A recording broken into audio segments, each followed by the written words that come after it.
नमस्कार मित्र. अत्यंत दुःखद एक घटना पुणे जिल्ह्यातील राजगुरुनगर येथून आपल्याला समजते की एक संस्कार नावाचा जो क्लास आहे, एक प्रायव्हेट क्लास, त्या प्रायव्हेट कोचिंग क्लासेसमधील काही विद्यार्थ्यांच्यामध्ये काही जुनं शत्रुत्व 3 महिन्यापूर्वीची काहीतरी भांडणं होती. त्या वादावरून काल परवा आणि 3 दिवसापूर्वी सुद्धा ती परत भांडणं उद्भवली आणि या भांडणातूनच एका शाळेत म्हणजे 9वीमध्ये शिकणाऱ्या एका मुलानं दुसऱ्या मुलाचा गळा चिरून हत्या केली. म्हणजे तुम्ही अत्यंत भयंकर कृत्य आहे.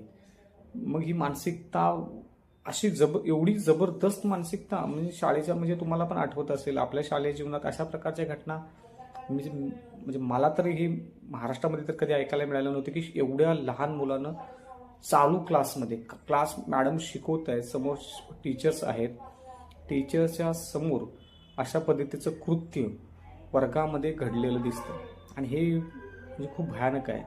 आणि याच्यावर म्हणजे म्हणजे बोलावं की न बोलणं याचा प्रभाव इतर विद्यार्थ्यांच्यावर असाच पडू शकतो. आणि न बोललं तर सगळ्यात महत्त्वाचं काय तर अवेअरनेस जो आहे तो सुद्धा होणार नाही. कारण मला पण नेहमी आता कॉलेजमध्ये पण नेहमी मला खूप वेळेला असा अनुभव येतो विद्यार्थ्यांच्या बाबतीत. म्हणजे विद्यार्थ्यांची जी हिंसकता आहे ती खूप पराकोटीची आहे सध्या.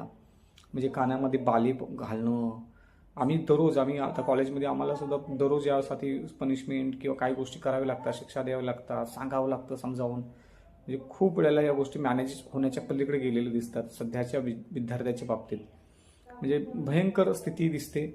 तर या परिस्थितीतून कसं बाहेर पडायचं तर खास करून social media glamorization of the crime is one of the key fact, actual की इम्पॉर्टंट आहे की ग्लॅमरायझेशन जे क्राईमचे ग्लॅमरायझेशन आहे, हे मोठमोठे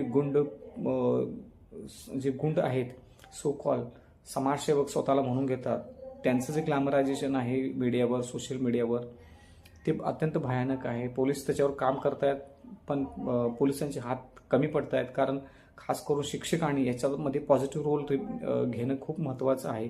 खास करून 8वी 9वी नाही तर पहिल्यापासूनच लक्षात ठेवा तर सर्व शिक्षकांनी पहिल्यापासून ही रिस्पॉन्सिबिलिटी घेणं आवश्यक आहे. सर्व शिक्षकांनी त्यावर काम करणं आवश्यक आहे. नाहीतर ही परिस्थिती म्हणजे परिस्थिती हाताच्या बाहेर जाऊ शकते.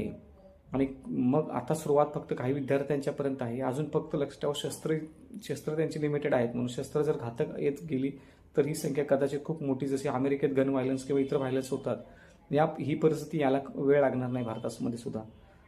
त्यामुळं खास करून मला असं वाटतं शिक्षकाची भूमिका सगळ्यात महत्त्वाची ठरते अशा पद्धतीच्या क्राईम रोखण्यामध्ये. आणि त्याचबरोबर पालकांचीच तर आहेच, कारण पालक तितकेच रिस्पॉन्सिबल आहेत. घरामध्ये